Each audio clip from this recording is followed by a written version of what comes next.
Welcome back to Feelspeak, where we speak what we feel every day, 365. What's good, guys? Got the homie Tim on. I actually work with this dude. He's pretty cool. Tim, how are you feeling? Feeling good, man. How are you Feeling good? feeling, Mowgli? I mean, I know what you're about to share is kind of serious. So, I'm a little queasy inside. I'm a little nauseous. Are you nervous? You shouldn't be. I am. So, Tim's interesting. Just give us a little like background on like where you're from, So, what you do now. I grew up on St. Brunswick, St. Simon's Island, Georgia. Um, I was born in Chicago, but I've lived all over, many different places: Florida, Iowa, Colorado, Atlanta. Um, I've had a lot of life experience. A lot of things in my life have happened that most people don't go through in one lifetime, and that's what I'm here to share today. Yeah. So how long have you been in Atlanta? This time for about a year, but I've lived in Atlanta for 8 years before this. Oh, dang. So you've been working in Barcelona pretty much for as long as you've been here? Uh, Well, you've been for the working with me. most part, yeah. Yeah, that's cool. Dude, what I like about you, and before we get into like something deeper, is like you have this like I want to say that you have this like I don't want to like bring up the male dominance hierarchy, but you have this thing about you where it's like you articulate yourself truthfully and you make good moral decisions and people look up to you at the job. And I know there's like a little bit of animosity and y'all always roast me about I have no like social skills, but like I really do sense animosity between you and other people because they know that you're really about your shit.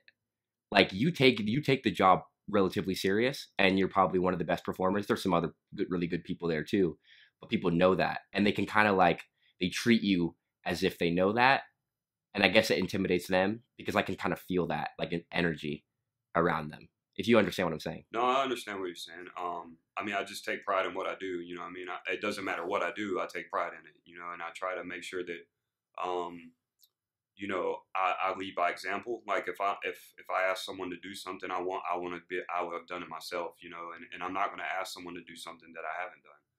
And I just want to be the best at anything that I do. Not always am. I fall short, and I've always I've always had that work ethic about me. My stepfather instilled that in me. Um, but it's just something that right now in my life where I'm at is what I have to do. You know what I mean? It's part of who I am, and Yeah. just being truthful and honest, and following the rules is kind of like what I have to do because I've never really done that. So Uh-huh. And people look up to you because of it. And to take it even a step further, I'd say it's like it's helped you form like pretty good relationships with people in the workplace yeah, and outside of it because we're here right now, right, which right, means we're friends right. outside of work. I mean, and I have made some really good friends at Barcelona, and I think it is because part of it is because like you said, I take things seriously, and I also feel part of it is because I'm older. I have a lot more experience in life in general, and I've made some really good friends because I'm in recovery, and I've made a lot of friends through that too, and a lot of people come to me and want to talk about things like that at the workplace, and that helps too. Like that's part of who I am, and that's actually a big deal in my life. And we're a family, right? After what's happened, what we've gone through in this restaurant, it's more than just like Right. it's And I understand that, and like I left for a little bit, and I'm still employed at my other job, but I do miss everybody there. I miss everybody. I miss my friends, and I've grown to love a lot of the people that work there. You know what I mean? Even you, even though you're random and funny as hell. You know what I yeah. mean? But it's just one of those things where I love you no matter what. And I love all the people that I work with. Um, do I necessarily like everyone? Probably not, but they don't always like me either, and that's okay. You know what I hmm mean? That's valid. That's gonna happen. But when it's all said and done, when we're all working and we're all like in the heat of the moment, like we can rely on each other, and that's what Absolutely, matters. And then the absolutely. guests are happy, and you can see that articulated through like how they come and they write in the comment cards and stuff like that. But yeah. So we're a family. We've been through a lot. I want to hear about your past because I know it's gruesome. I know it's hard for you to talk about, I but mean, like I'm ready to hear it, and I think you're ready to tell it. all right. So I'm Tim. I'm a recovering drug addict from heroin and meth. I've been doing heroin and meth for about 15 years, shooting it intravenously. I've been doing drugs for longer than that. Um, this is the first time I've ever really told my story, so I might be a little all over the map. So just bear with me on that, because some of it I can't remember. Like there's a lot of bits and pieces that I forget and I leave out, and I'll think of it after I leave. I know I'll be like, oh shit, I forgot to tell about that. But yeah, so the way the format is, I kind of tell where I started at, and how drugs affected my life, and then I talk about how recovery has helped me, and where I'm at now. So I was born in Chicago, to my mom and my dad, my real father, and I don't really remember much of my real father because I just know kind of what my mom told me. From what I understand, he was a con artist, a liar, a manipulator, cheater. I think he used to beat her and things like that. And I remember him and her moving down to Brunswick when I was 3. And they were together there for a little bit. And I guess they split up and got a divorce, and he split and went back to Chicago. And my mom raised me, by herself, and a testament to my mom. She used to ride me like 14 miles every day to and from the babysitter and her work on a bike. She used to ride a bike and take me to a babysitter and drop me off. And my mom's always been there for me. And I love her. Our relationship has evolved and changed over the years. And a lot of my story involves my mom. But so anyways, she remarried to my stepfather when I was like 4, and basically they got together. They had a house. They had me. He had another son. He had a son from a previous relationship. He was older than me. He was like 6 years older, and my mom and my stepfather raised us. Me and my brother the same, and he's my brother. Like we lived together our entire lives. We're not blood, but he's my brother, and they had 2 twin girls together, so they became, like I have a step brother and 2 half sisters. I actually have another half sister and half brother that I've never met, but that's in Chicago. But so they, I was raised in a household where, middle to low class, I would say.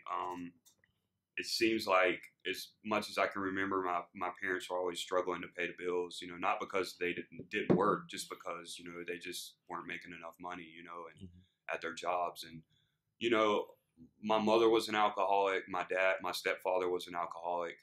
And my mother is also, an addict as well. But so they did the best they could with us. They had 4 kids.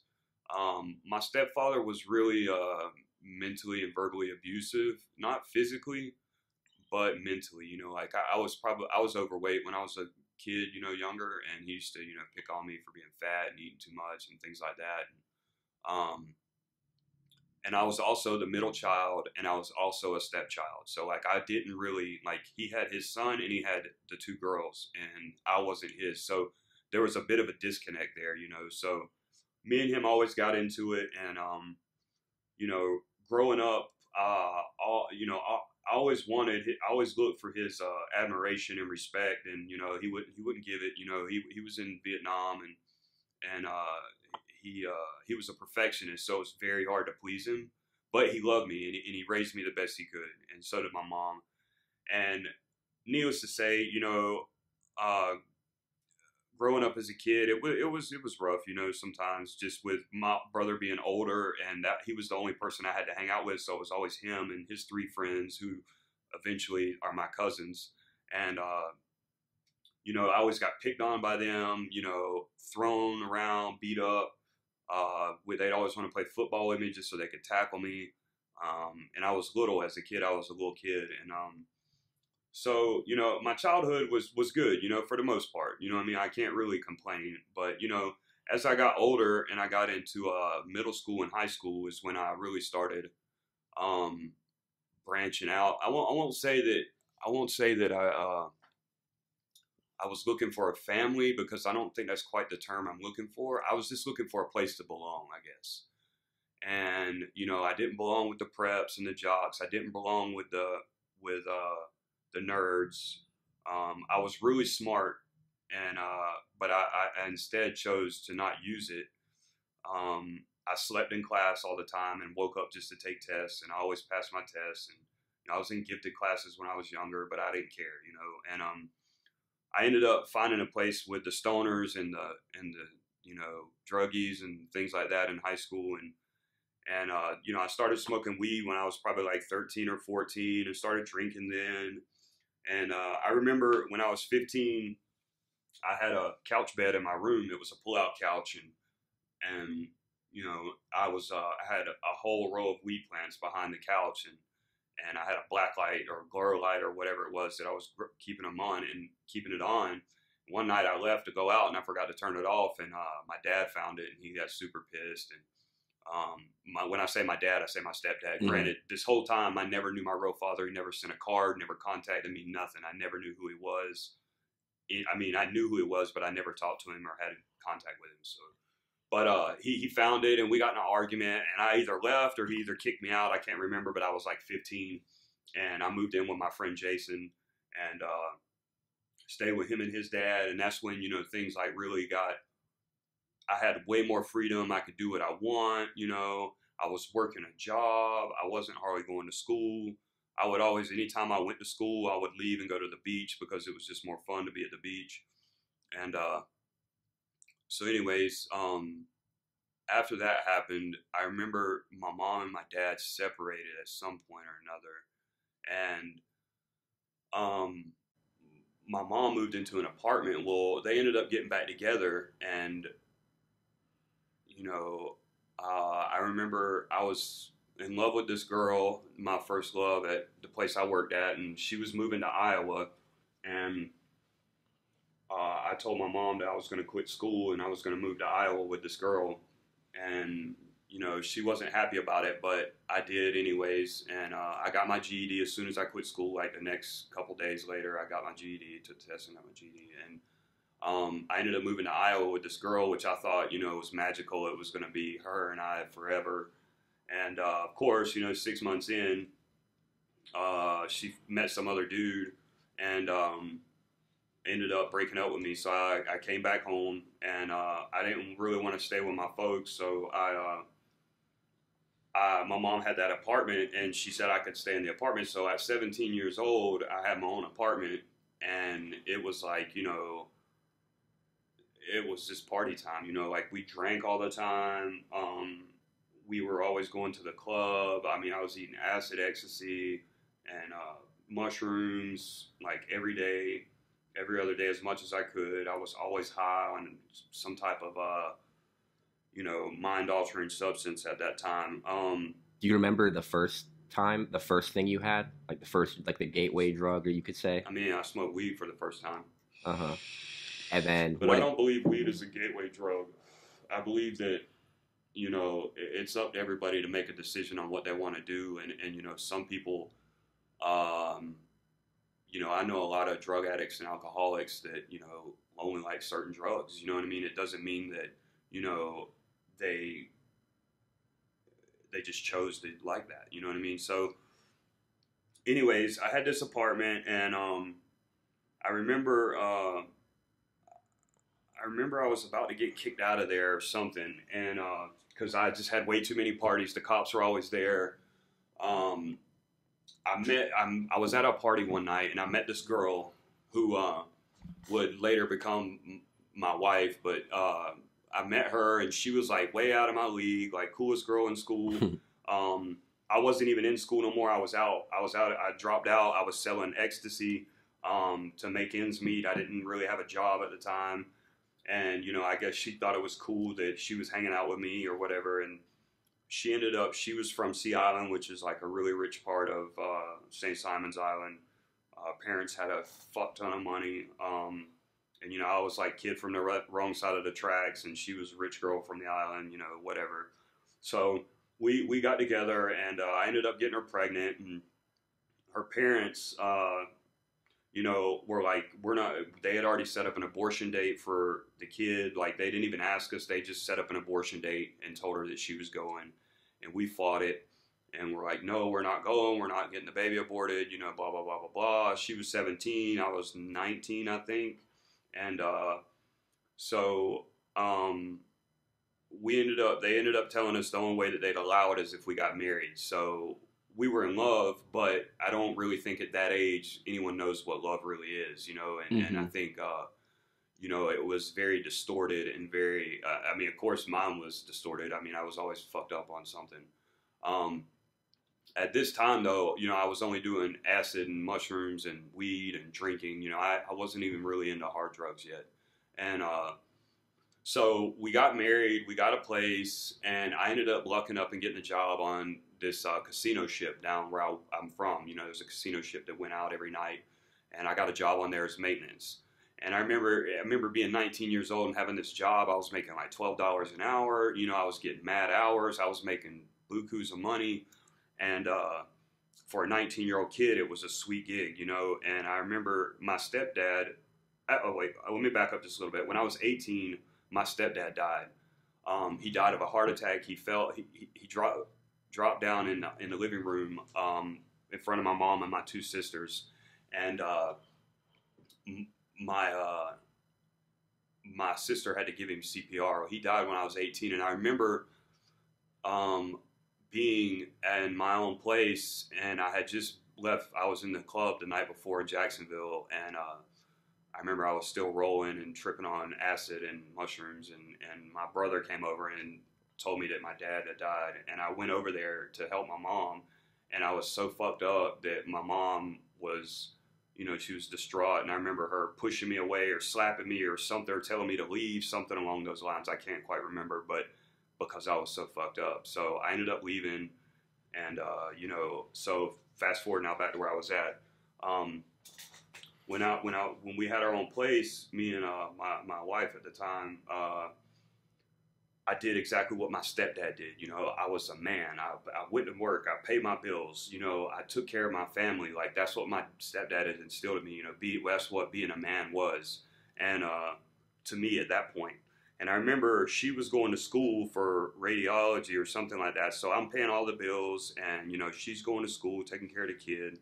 And when my kid was about a year old, I remember I came home from work one day, and I came home and she told me that she didn't love me no more and she wanted me to get out. And you know, I was like, you know, this is my house, I'm not leaving. And so, you know, I remember calling my mom, and I did what was best for my kid at the time, and I left. And we ended up getting a divorce, and she, you know, immediately got with someone else. And you know, this will go on throughout the years. Her with another person, blah blah blah blah blah. Mm-hmm. It's kind of like my mom. But you know, I that was like a really that was probably the start of like my downfall at that point. Um, I had been doing coke a little bit here and there. I remember I had been introduced to cocaine here and there, and I was still working on the boat. And I moved back in with my mom for a while. And you know, my family is highly dysfunctional. We feed off of each other's negativity. So when we're around each other, it's always really negative and dark, and there's always some arguing or some fighting. You know, not all the time, but most of the time, generally speaking. Um, so I moved back in with her, and I was working on the boat, and I remember I injured. I'm trying. Let me make sure I get the time right. So while I was divorced, my ex-wife was repeatedly taking me to court for trying to take my kid away from me. She would take me to court and tell the judge that I burned my kid with cigarettes and blah blah blah blah blah. Whatever the case may be, she tried to get her taken away. And this is the thing: like my daughter was my life. Like she was my best friend. I raised her from the time she was born till the time she was about 8 years old. And I never laid a hand on her. I didn't have to. My voice was deep enough that it scared her that I didn't have to, you know what I mean? Like I could just raise my voice and she would get upset. So I never had to spank her or anything like that. She was always a good kid.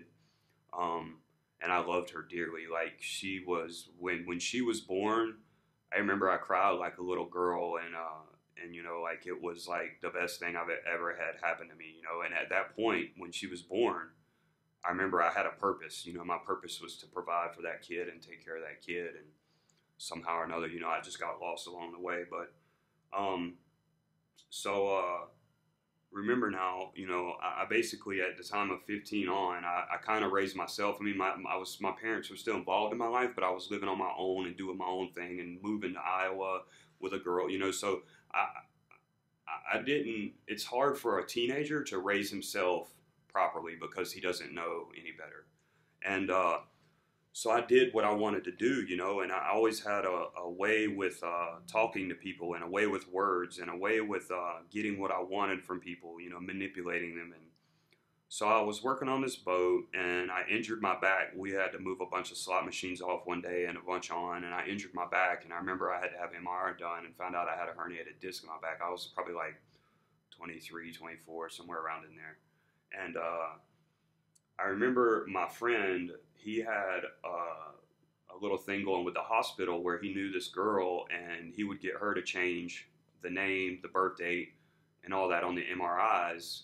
And he knew a doctor in Jacksonville we could go to and get Oxycontin. And I hadn't really, you know, I've been taking Vicodin here and there, but I hadn't really, you know, experienced pain pills yet. And I knew that I didn't like being down, and I knew that pain pills gave me energy. You know what I mean? For some reason, that they have an opposite effect on me. But so, anyways, I start going to this doctor. Me and him got this thing going. We get our MRIs and we doctor them up and we change them for about 10 or 15 people.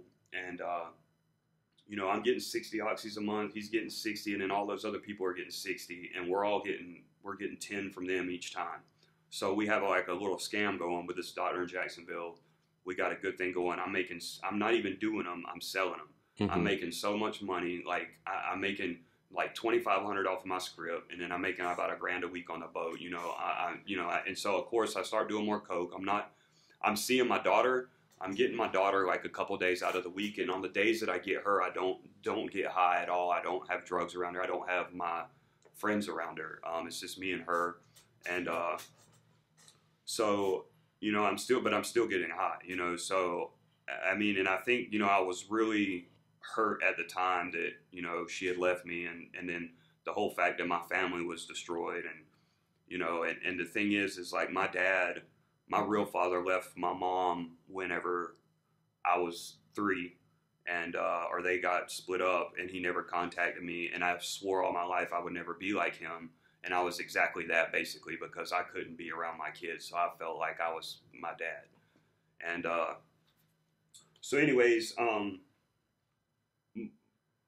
you know, I'm going to court with her. I'm on the boat. You know, I'm working. I'm getting these oxys. Well, one day, like, I decided I started wanting to do one, so I did one. And it was like everything just became clear. You know, like, you ever driving in the really hard rain? And it's pouring down and you can't see shit, mm-hmm. and your windshield wipers are working overtime, and you're just, you know, you can't see nothing when you're driving like 5 miles an hour, and then you go under a bridge and the rain stops for a split second. Yeah. That's what it's like. Dang. You know what I mean? Everything was just clear at that moment. You know what I mean? Like everything made sense.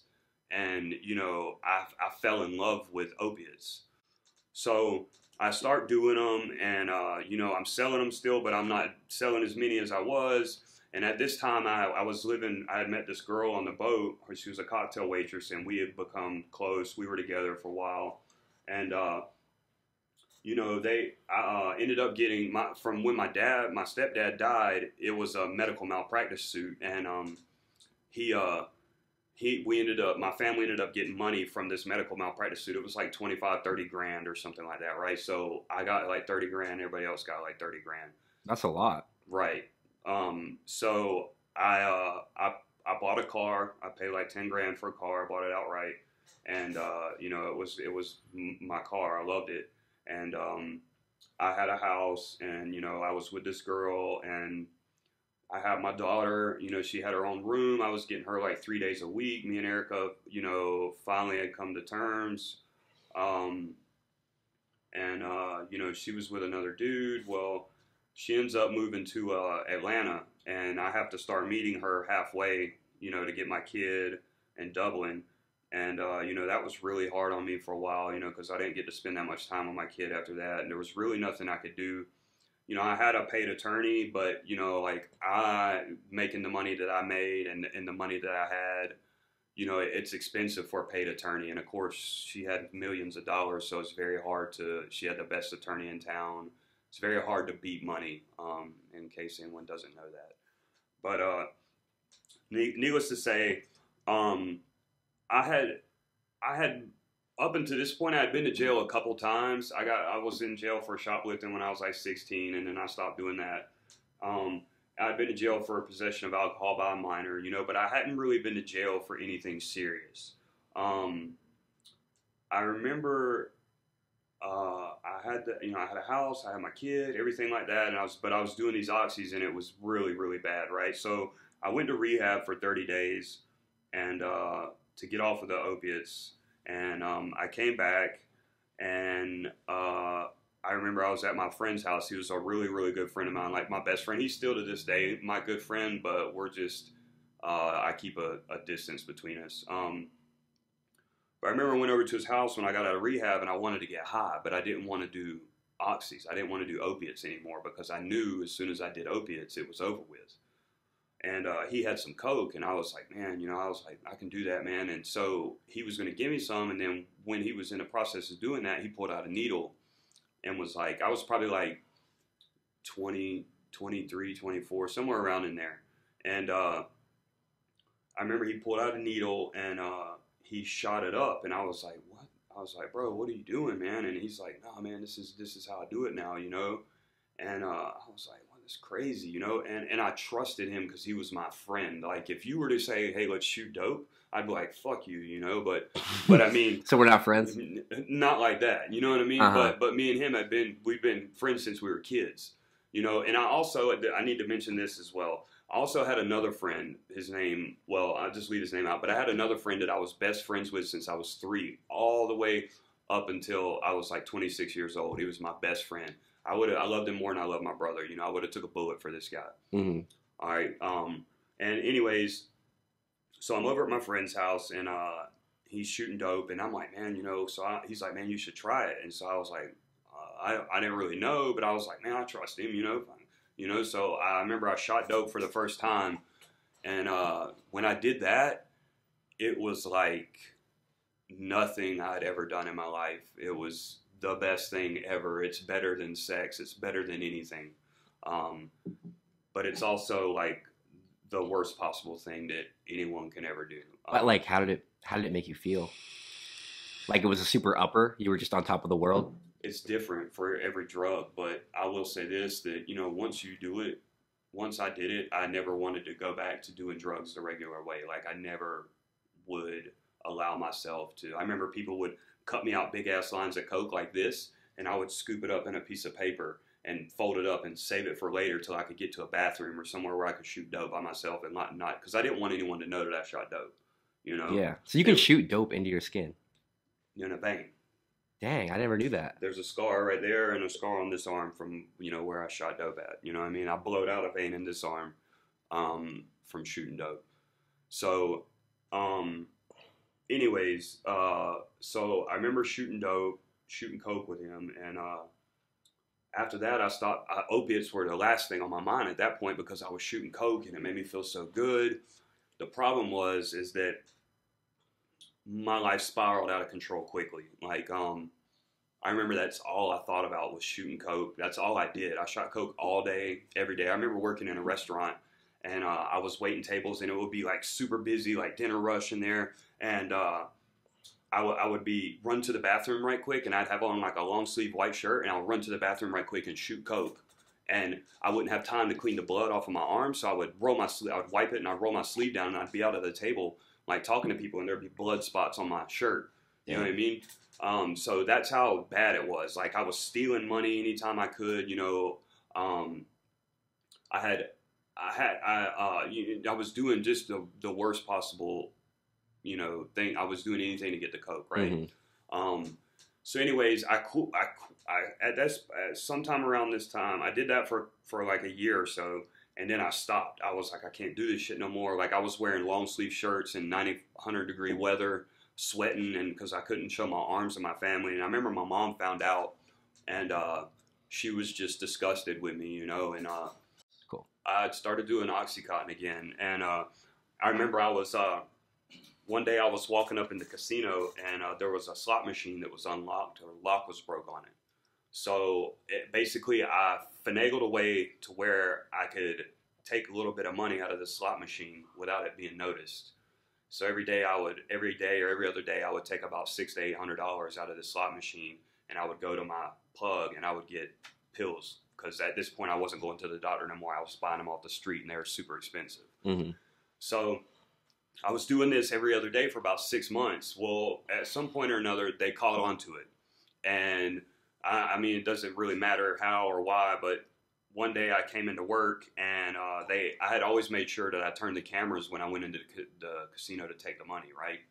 And so they had, I came in and the owner of the ship was there and the pit boss was there and my boss was there. Well, my boss was like a 6'4", like 240-pound gorilla. Like he's like an ex-pro wrestler, right? Mm-hmm. And he loved me, you know, like a son, and I loved him like a dad, you know. But the thing about opiates and drugs in general is once you get addicted to opiates, your body needs it. Your body craves it. Your body, it doesn't matter what your mind tells you or what you tell your body, hey, I want to move my leg. Your body doesn't respond because it doesn't have the drug in its system. It's a physical addiction, and it's literally like, you ever had the flu? Yes, I have. All right, well, think about having the flu times 10 when you don't have, like, if the medication gets out of your system long enough, it's like throwing up, shitting, shakes. You want to die. Like, that's how bad it is. And that happens every time you run out of dope. So, you know, I was stealing this money to feed my addiction. Yeah, wait, so how exactly were you stealing from the machine? So the lock was broke on the machine, and when you opened it up, that all the cash that was people were putting in the video poker machines was in like a little sleeve. As you put more cash in, it goes out like this. Uh-huh. So I was able to get my fingertips in there and pull out like a little sliver of cash, and That's then I would close great. it back, and the lock was broke, so I could pop it with a screwdriver. They didn't know, and I didn't tell them. You know what I mean? Because I was a crooked motherfucker. You know what I mean? Of course. And I needed those drugs. That's all that mattered. I needed the drugs, right? So, I was with the girl, the cocktail waitress. I was stealing this money. Well, I go to work, and I remember I went into work that day, and they were like, hey, come over here. We want to show you something. So there was a TV up on the wall, and they showed me this film, and it was the back of a T-shirt, and we all wore T-shirts that had the logo of the boat and stuff on it. So it was just a T-shirt, though. It couldn't see a face or a body or anything. It's just part of a T-shirt. And they were like, who do you think that is? And I was like, I don't know, you know. And I was like, I don't know who that is, you know. And they're like, well, you know, they had basically knew what was up. The jig was up. And the owner was like, I'll pay you $1,000 right now if you'll go across the street to the police department and take a lie detector test.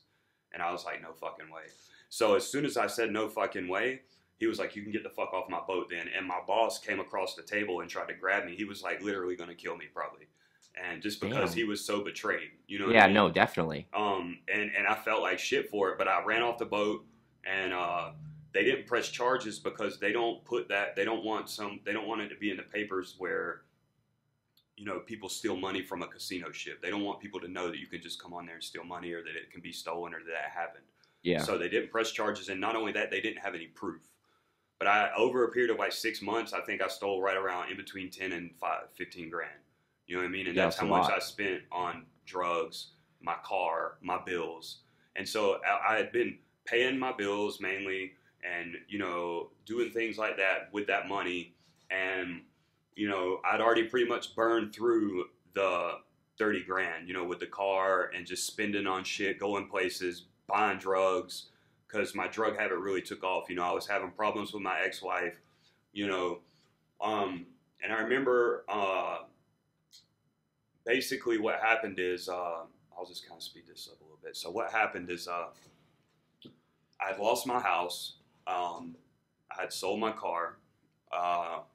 Me and my girlfriend at the time, she was pregnant. And, you know, we were staying with my mom. And I was, you know, a really just bad person. And I remember my mom wanted some pills, and we got into an argument about it, and she was yelling at me, and we were arguing, and I couldn't get her no pills, and I didn't have any money, and you know, I had taken her money the night before because she had sent me to get her pills the night before, and I had taken her money to buy my own pills and told her I couldn't get any, so I had to come up with money to get her pills because I took hers basically.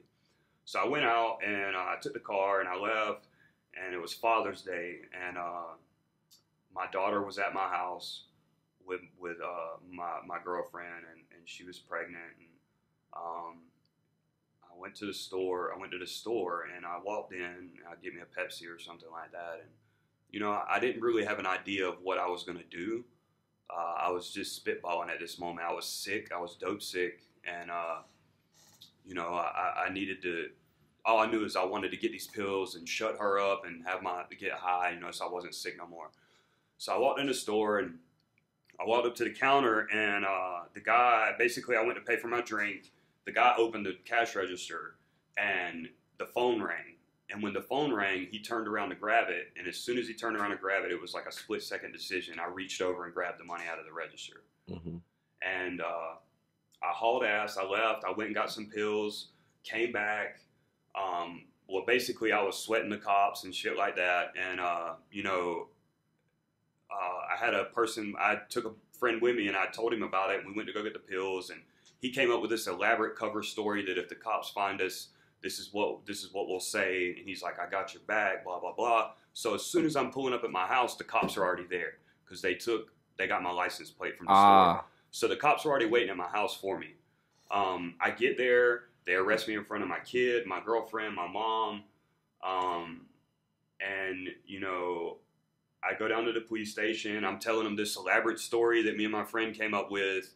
And I'm like, you know, this is what happened. You can call him. You can go get him. He'll corroborate my story. So they go get him, right? And I'm sitting in the holding thing, and they come back with a statement signed by him saying that I robbed the store. He had nothing to do with it. He didn't know anything about it, that I was lying about the story. What was the story, though? Just like an alibi of where y'all were? Right. We went to his grandma's to help her move a TV or some shit like that, right? Yeah. But he basically told on me, and to get himself out of trouble, I ended up getting sentenced to a 10 due 2 sentence, which is 10 years due 2. So I went to prison for 2 years.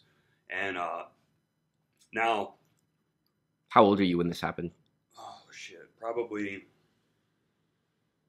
24, 25, something like that. Mm-hmm. And maybe 26, I can't remember. But so I went to prison, and basically everything went to shit after that. Erica got temporary custody of my kid, and I shouldn't be saying her name, but she got temporary custody of my kid, and you know, I'd shot myself in the foot at this point. Like, up until this point, I had kept it kind of controlled, if you will. You know what I mean? Like, I kept my cover. You know, everything looked good on the outside, but it was shit on the inside. So I had this best friend that was that I told you about. That was for 23 years. We were best friends, right? Well, mm-hmm. I'm locked up in prison, and my mom is sending me the newspaper from where I'm at. You know, so I'm getting a newspaper to read, you know, from our town. And I open it up, and there's a picture of him and my girlfriend, who had just had my second kid. You know, she had a kid with me. Yeah, the cocktail waitress, right? Right. She had a kid with me, and she had just had my kid, and there was a picture of him and her getting married in the marriage section. So basically, he moved in on my girl while I was in prison, my baby's mom, which is a no-no, but mom's guys, you know, you don't... Yeah, no, he betrayed you, definitely. So I went to prison, I get out, I come back, I'm trying to do the right thing, but I immediately start getting high, like I'm just in a miserable place, and I remember... The details may be a little off on this, but I'm going to try to piece it together best I can. I talked to my mom about this morning to try and figure it out. But so I come back from prison, and I was doing a lot of coke, shooting coke again. I was like, I'm not going to do opiates, blah, blah, blah, blah, blah. But I was shooting coke and stuff, and you know, I ended up stealing my mom's truck, and like, the keys, and showed my ass in front of everybody and caused a scene, and the cops were looking for me, and because I wanted to get high. That's all that mattered. I wanted to get high. Mm-hmm. And you know, I stole her truck.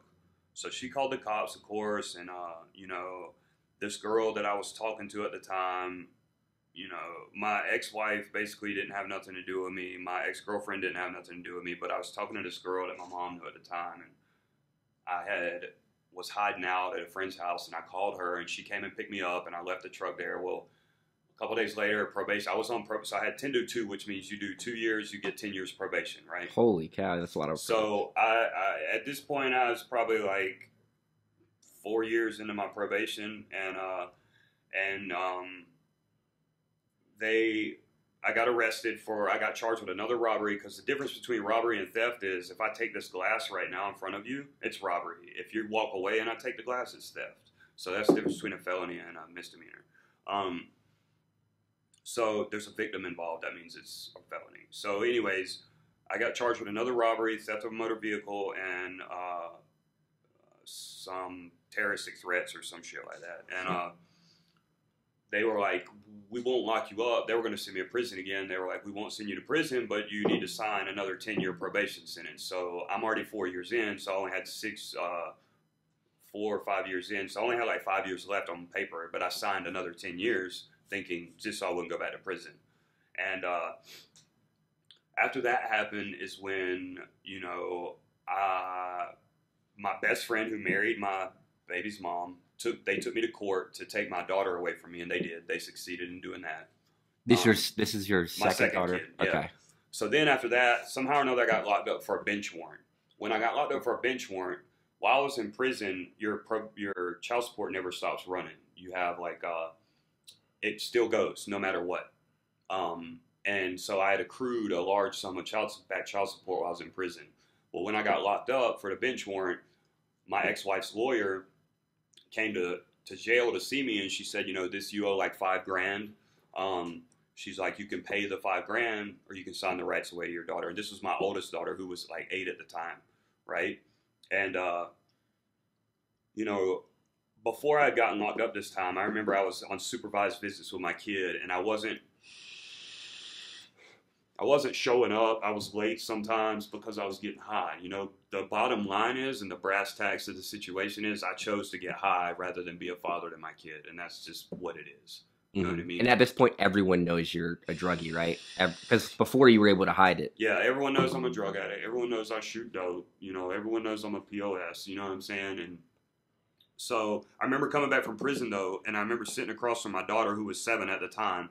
And I didn't know what to say to her. You know, I was like, all I could say was, I'm sorry. And she said, I know.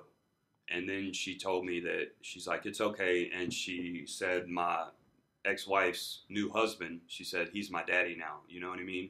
And like, that was like a bullet to the heart. You know what I mean? Like, that was like my kid telling me somebody else was her daddy now. And I remember he would come to the visit with my ex-wife.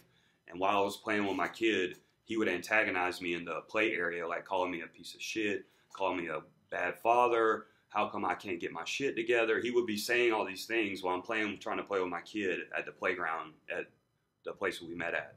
Mm-hmm. And, you know, that's horrible for a person to have to go through. You know, like, it's bad enough I already know that myself. I don't need someone else who's taking care of my kid now telling me that, you know, and then for me to not be able to do anything, because if I do anything, I lose my kid. So anyways, I'm locked up in jail. The lawyer comes to me, and she's like the worst person. I mean, well, I'm not going to say the worst person, but she comes to me and she says, you can either sign your rights away or you can pay the $5,000. Well, I don't have $5,000, obviously. I'm a drug addict, and my parents and my family doesn't have money. You know what I mean? We're like I said, middle to low class. And so I sit there, and she comes to me at 3 months. She comes back again at 6 months. I tell her no at 3 months, no at 6 months. She comes back at 9 months, tells me the same deal again. You can sign your rights away. She's like, I'm not going to let you out until one of these two things happen. And they're trying to break you. Right. So I don't know if my ex-wife had knowledge that this was happening or not. To this day, I don't know if she knew about this. So I'm not going to say that she did it, but the lawyer did. And at a year, I finally signed my rights away to my daughter because I couldn't pay the money and I couldn't get out. And I had sat there for a year, and I had a lot of time to think about who I was, what I was doing, and you know, I I knew that I wasn't being present in my daughter's life how I should be, and I was being selfish by clinging to whatever little bit that I had left because it has obviously been broken already, And I was like, what's best for my kid right now is that I'm just not in her life right now. And after a year of sitting in jail, I couldn't get out and be in her life anyway. So you figure I was already gone another year. I'd already been gone 2. So that's 3 years that I was out of her life. So I get out and, I sign the rights away and, you know, I, I, I don't even understand how I could have fought that. There was no way for me to get out of that. I made a logical decision based on where I was at, who I was, what I had been, and what was best for her. You know what I mean? And that's what was best for her. Do I regret that decision? Yes, but it had to be done. So I couldn't talk to her no more. I couldn't send her cards. I couldn't call her. I couldn't do anything. So at this point, I went really downhill, and I started doing anything and everything. I became like just a walking shell of a person. And I I remember the first time when I went to prison, I was doing like 10, 40 milligram oxys a day. And I remember going to prison and having to come off of them in prison. And it was the worst. Like for 2 weeks, I couldn't control my bodily actions. I convulsed, I sweat, I was puking, I was dying basically. And, so when, at this point, I was on the verge of becoming homeless. I didn't have nowhere to go. My sisters, my mom, none of them wanted anything to do with me. So my aunt gave me the option of, she said, I'll pay for you to go to rehab. And, but you have to go now, and I was like, homeless rehab. So I chose to be in the rehab. So I come up to Atlanta for the first time. This is like in 2008. And, I couldn't see either one of my kids. I didn't really have anything left. I had already hit bottom a couple times. And I come up to Atlanta and I'm in rehab for a month. I get kicked out for sleeping with one of the girls in the program. And, I broke the rules, so they kicked me out. They told me I couldn't come back for a year. So I go back home and I continue to get high some more. And after a year, I was like, I want to get clean, So I called the same rehab. I went back, and this time I met a really good friend of mine, Darren, at the rehab this time, and me and him stuck by each other, and we stayed sober, and we did what we were supposed to do, and I got clean for the first time. Like I was a year sober when I chose to leave the rehab. My girlfriend at the time had moved up from Brunswick to live with me. We got a place together, but I wasn't working a program.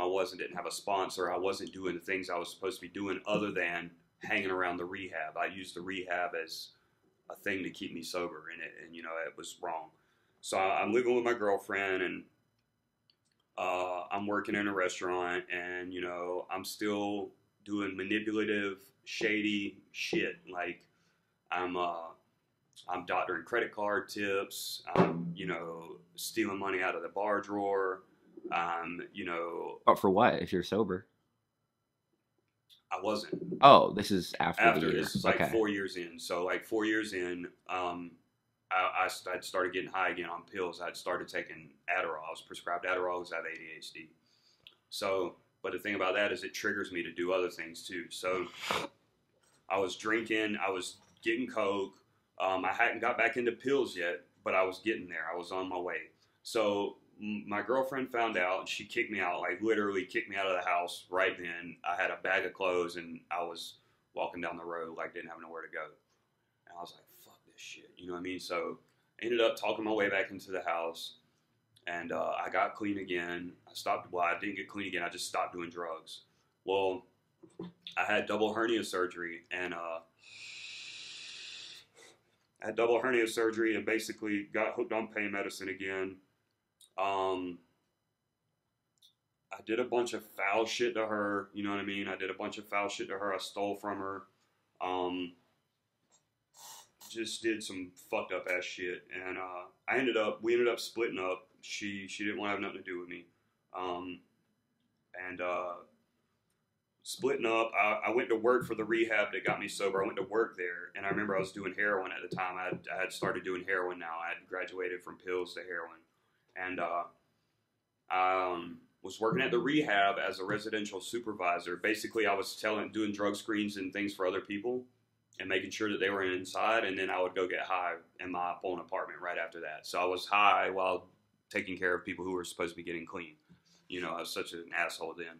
Um, so I ended up, shit didn't work out, so I moved back home, and, you know, I got back home, and my you know, I was selling dope for my cousin. I was selling meth for my cousin. I had started doing meth then. I was doing meth and heroin, but I hadn't started shooting meth yet. I was just snorting it, and I was shooting heroin, but I was too afraid to shoot meth. So I was doing meth and heroin, and you know, I just wasn't. I was in a depravity. I didn't have nowhere to go. My mom and them didn't want to have nothing to do with me because I fucked everything up as usual. They just tolerated me. You know what I mean? They were trying to keep me from dying. Basically, is what they were doing. You know what I mean? Because I was on the way to die. You know what I mean? Yeah, I mean, it's almost like what could they do? Right, other than try and save me. You know what I mean? And just let me stay. They would let me stay at their places, and I would just use them up, and I would take from them, and I would get high, and I would do what I wanted to do. I would manipulate and lie and steal and, you know, cheat and whatever. And so I ended up calling my brother and asked if I could move with him to Colorado, and I moved up to Colorado with him. I got clean up there. I stopped doing drugs because I couldn't get high in my brother's apartment. He wouldn't deal with it, and you know, so I stayed sober for a little while. You know, I wasn't going to meetings or anything, but I was staying sober. But eventually, I found someone who would sell me meth, and you know, I got hooked up with them, and I started selling dope at work. I wasn't doing it yet, but I was selling dope for making some money, and I met this chick who was an escort, and you know, we became really good friends. Basically, well, so I moved out of my brother's house. I'd lived in a house with a girl. I'd rented a room from this girl who sold like ounces of dope a day. So I was selling dope for her, living in this house where there was constantly some shit going on. SWAT raided the house twice. Holy. You know what I mean? And Yeah. both times, the second time they took her to jail, but the first time they didn't find anything. But that was all while I was living there. And, you know, I was selling dope for her, and just involved with some very, very unsavory people. Like, I thought I knew bad people here. It had no comparison to the ones there. But anyways, this girl came over to buy some dope for me one day, and she had asked me, you know, what I was doing that night, and I told her nothing. So we went to California to pick up like a shit ton of Roxy's. And, you What are know, those? same thing as Oxy. There's opiates, right? So they're pills. So I met her. So she was an escort, and she was like my best friend. Like, she was like my little sister. She was super, like 23, 24, but I looked at her as a sister. You know what I mean? Like, what she did was her business. I didn't judge her. Um, but I also sold dope, you know, so she would turn tricks and I would sell dope. You know what I mean? That's just what I did. And, you know, I would sell dope to the people who came over to sleep with her or whatever, you know what I mean? Like, whatever they needed, that's how I made money. That's how she made money. And that went on for a long time. You know what I mean? Like, I did that for a really long time. And, you know, just to kind of fast forward a little bit, because I know we're taking a while here, but Colorado was a really, really dark time. And, you know, I thought I'd been in some bad places before, but I met some really bad people. You know, I was involved with some people from the AB, the Aryan Brotherhood. I was involved with the Sureños, which are a big time Mexican gang out in Colorado out west. And you know,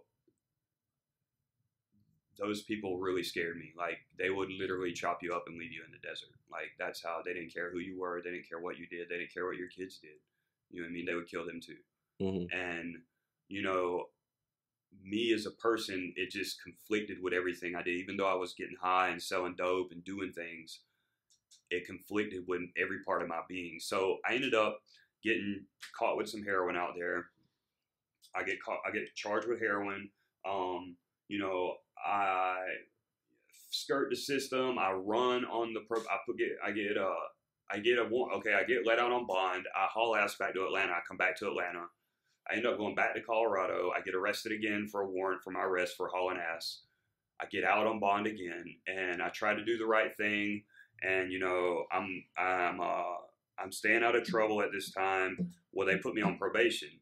Well, I get on probation in Colorado. I have to stay there, so I'm on probation in Colorado. And at this point, I'm going to Denver and picking up like quarter ounces of heroin at a time and coming back and selling it. And I'm driving with no license, all that shit. You Holy. know what I mean? Like to Denver, which is like a 4-hour trip.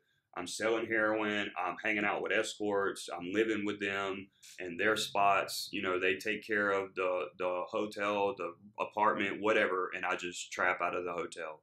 So, you know, I'm doing all this nasty, foul shit, like just in regards to people who are not necessarily bad at the beginning, but they become like the worst type of person you can think of. And I had become the worst type of person that I could think of.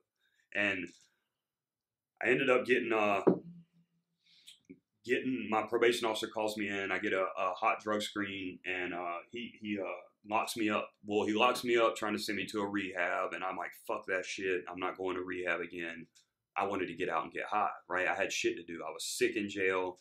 I had so much shit to take care of, which wasn't true. You know, I haven't talked to my kids in like 10 years because I can't.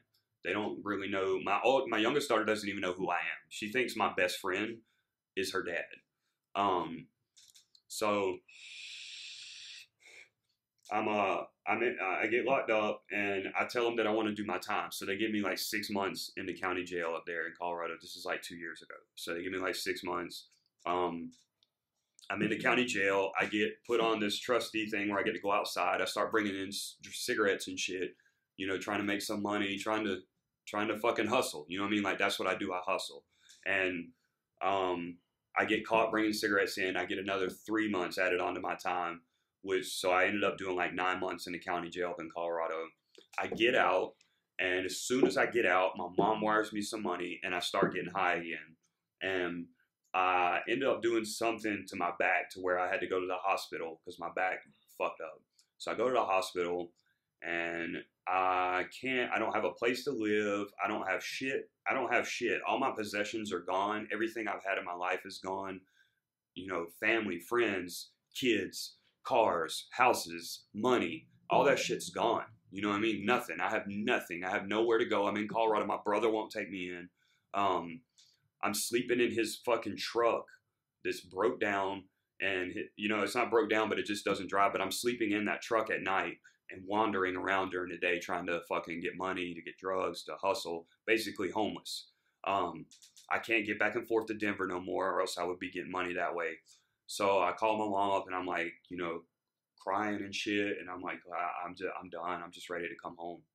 And so she lets me come back home, and I come home and I start selling dope for my cousin again down in Brunswick because if I can't get away from it, I can't stop doing it.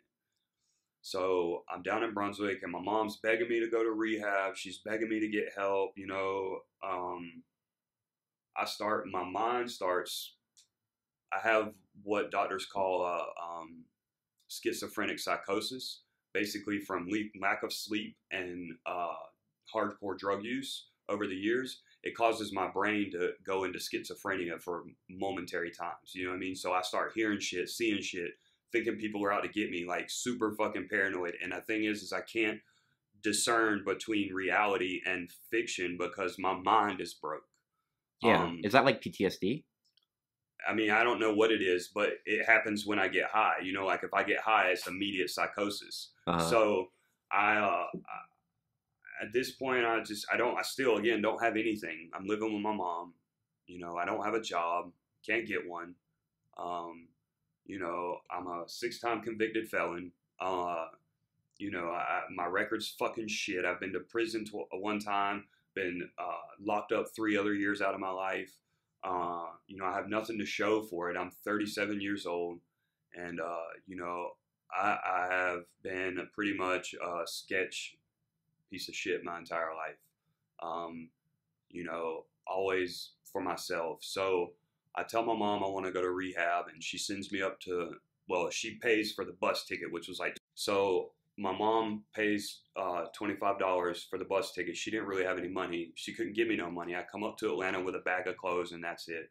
I come to this rehab, and when I get to the rehab, I decide, you know, that when, on my way up here, I'm actually like, you know, I don't want to fucking get high no more. Like before, when I was sober, I didn't do what I was supposed to do. I wasn't ready to be done. I wasn't done getting high yet. And, you know, I come up to the rehab, and I decide right then and there when I first get there that I'm not fucking getting high no more, no matter what. And that I'm going to do whatever anybody says other than me, because obviously my fucking thinking isn't right. My decision making skills are piss poor, and I make horrible decisions sober, much less when I'm high.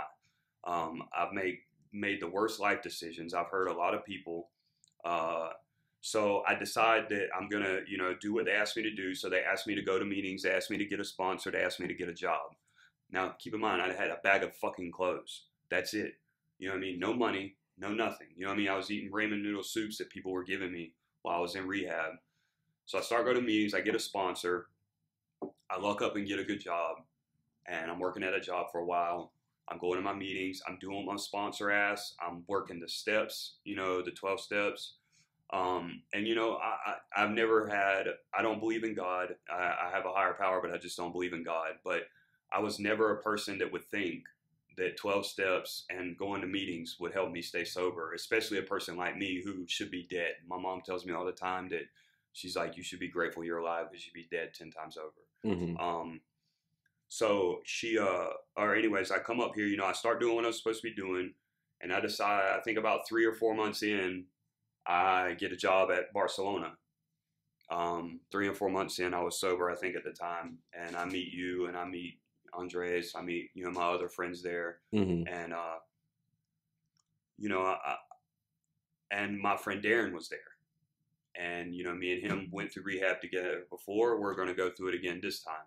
Mm-hmm. But he ends up relapsing and going to jail. And, you know, he was one of my really, really good friends, really close to me. And, you know, I lost him to that, you know, whatever he did is his business. But all I did was I did what people told me to do, what people suggested. You know, I got a sponsor. I worked the steps.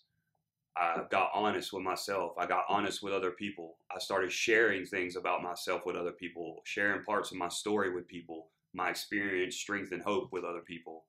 You know, not everybody is an addict or an alcoholic, but there's a lot of people who probably don't know that they are yet.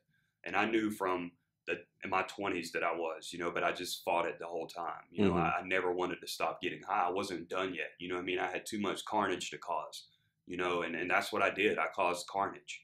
I left a path of destruction, like just in my wake. And it didn't matter who got hurt, who got in my way, or what I wanted to do.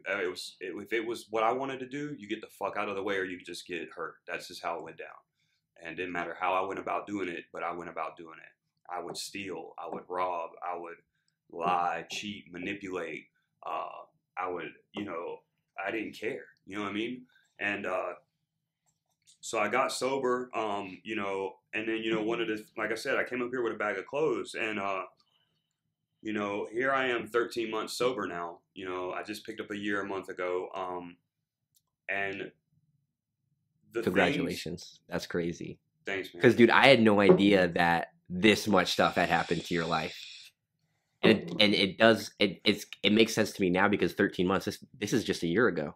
Right. A year ago you were shooting up, right. or doing a year opiates. Ago. Yeah.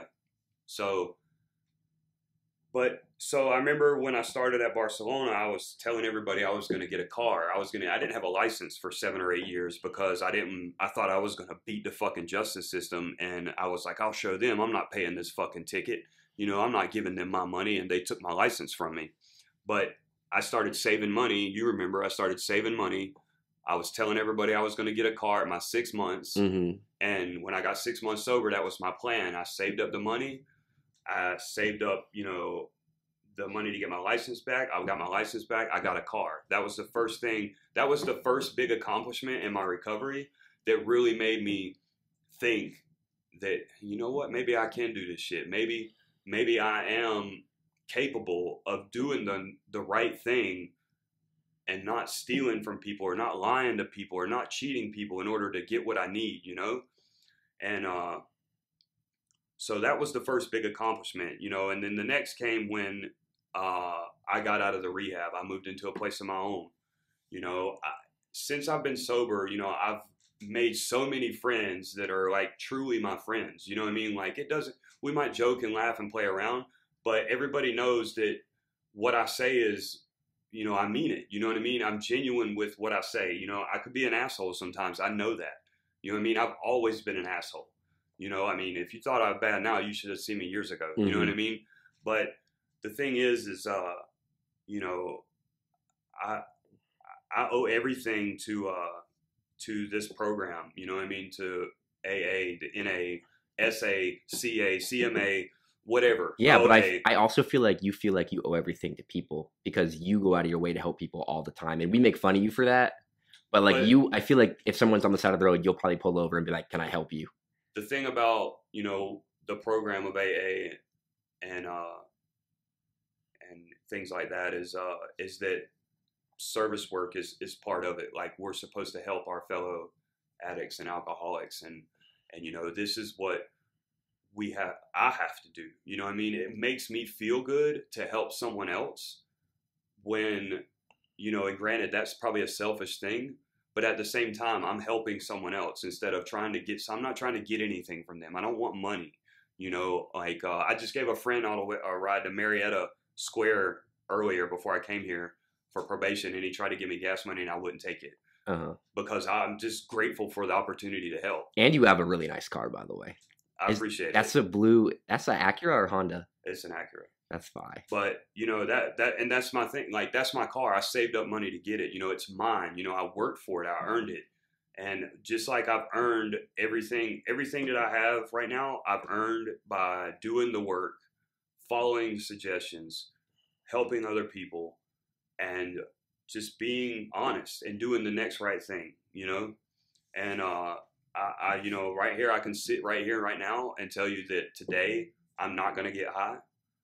I can't tell you about tomorrow, but I can tell you today I'm not going to get high, and I'm going to continue to be the person that I am today.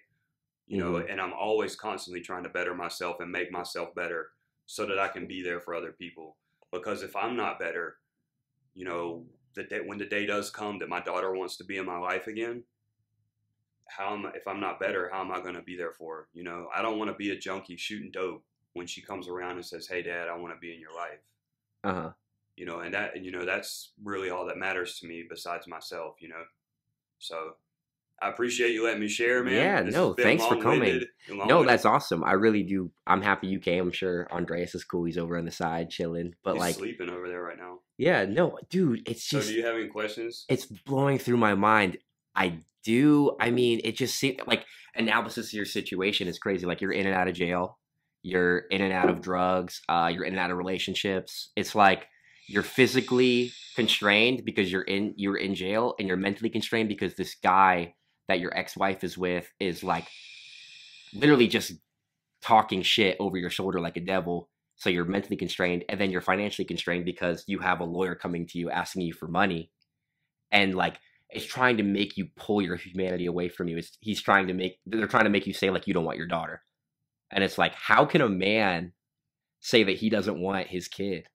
So it's raping you mentally and physically. I mean, I can just say, you know, like when I lost my kid, I went dark side, like real bad. Like that was what happens is this is my thoughts on that.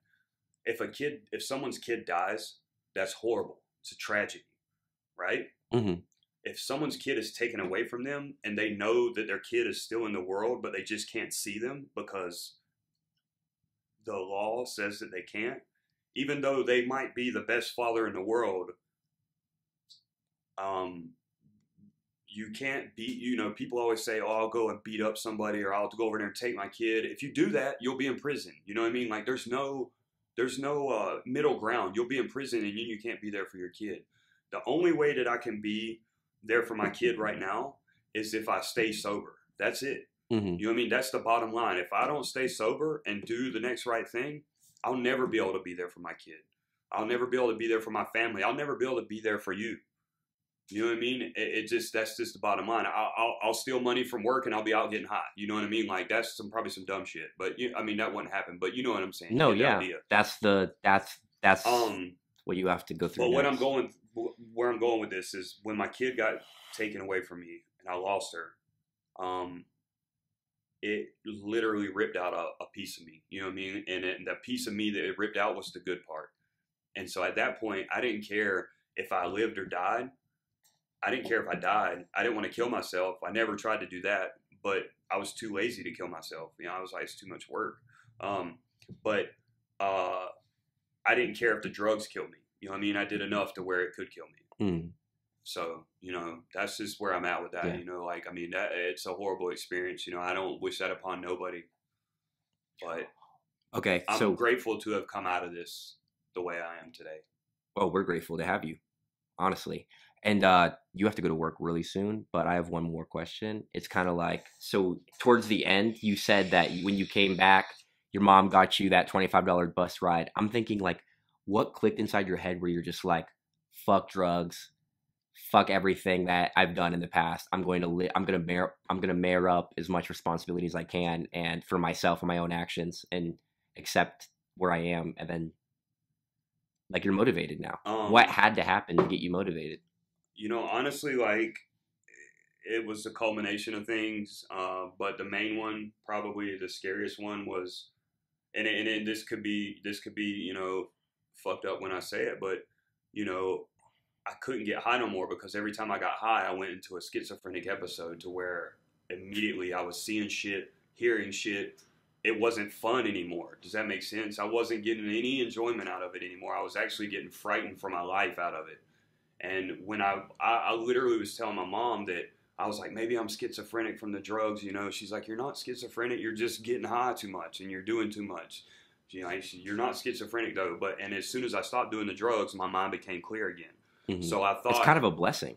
It is a blessing, but at the same, and so you know, I don't even want to dwell and sit here and say, oh, would I have stopped if that didn't happen, you know, when my mom sent me up here, she had found me laying next to an ice machine at a store. I was asleep because I'd been up for 7 days and I'd been running from the cops because I was the real cops or the cops in your mind. Okay.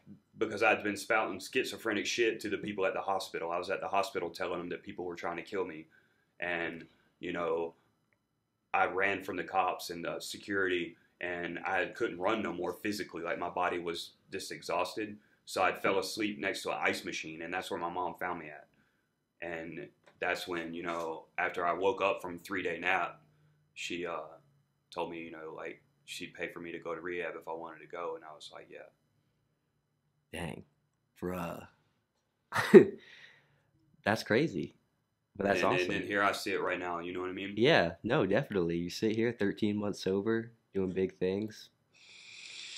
And, you know, just trying to make the community better. And also yourself every day. And you say you're taking it day by day because you said, you know, you don't know what's going to happen in the future, but you know right now you're in control. And that's awesome. Thanks for coming out, dude. I really appreciate it, bro. Thank you. For real. Yeah. Like, honestly, this has been fun. Man. I appreciate you letting me do it, man. Yeah. You know what I mean? So Sweet. Thanks for having me on. All right, guys. Peace out.